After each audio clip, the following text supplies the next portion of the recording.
Good morning po. Pagkasalang beta po. So, another day, continuation ng ating setup po dito. No? So, ito po yung ating tank. So, satisfied na tayo dito sa arrangement ng ating hardscape natin.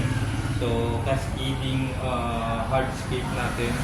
So, ang gagawin po natin ngayon is i-fix natin siya.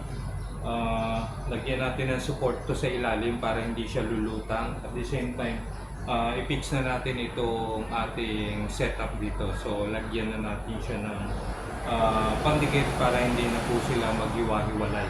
So, ito lang po sikreto natin dyan. Ito po, marine epoxy lang po ang gamit ko. So, yan, yung A and B na marine epoxy.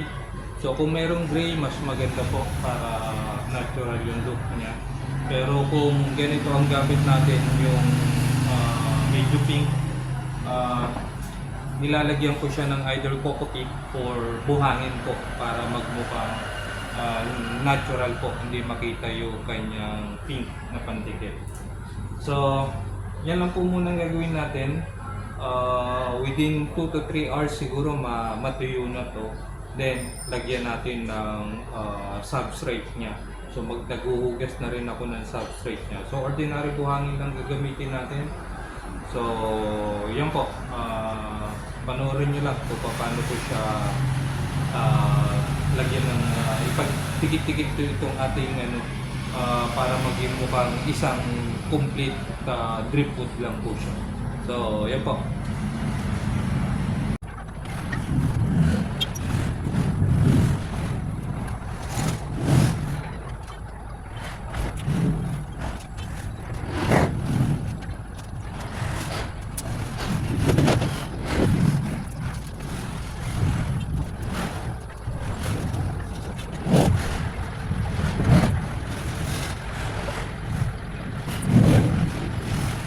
So ito na yung tank natin guys, tapos na tayo.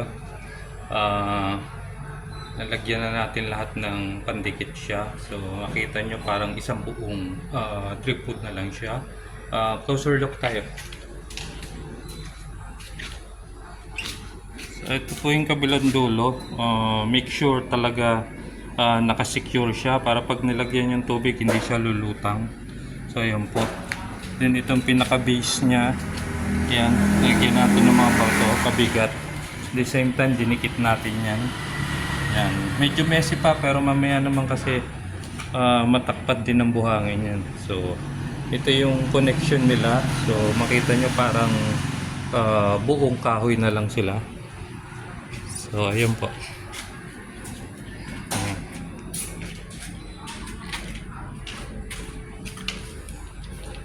Sa likod niya. Yan. Then itong additional drip wood dito, yan yung kanyang dikit. At saka doon siya nakasecure.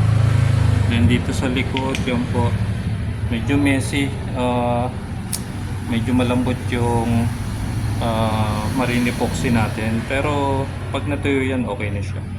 So ayan po, anyway, sa likod lang naman to.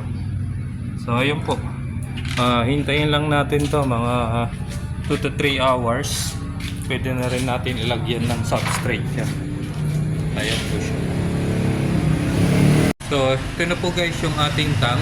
So, after 3 hours, pinatuyo natin yung kanyang mga pandikit. So, ito po, ilagay na natin yung buhangin. So, pero mukhang kulang yung buhangin natin. So,